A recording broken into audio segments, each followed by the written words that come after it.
Different types of collars in garments. Flat collar lies flat and close to the garment along the neckline, when the corners are rounded.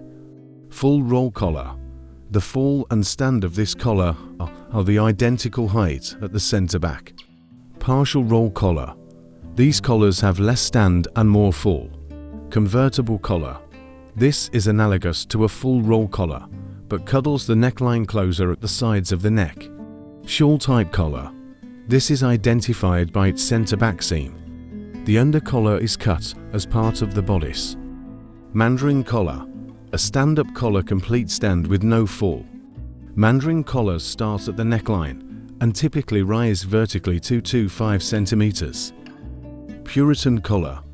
Puritan collar is a collar with square flaps in the front and the back.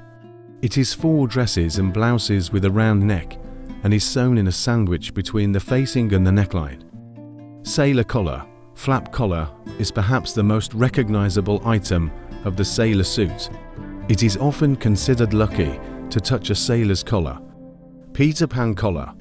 Peter Pan collar is a form of flat collar, one of the 3 basic collar types, along with stand and roll collars.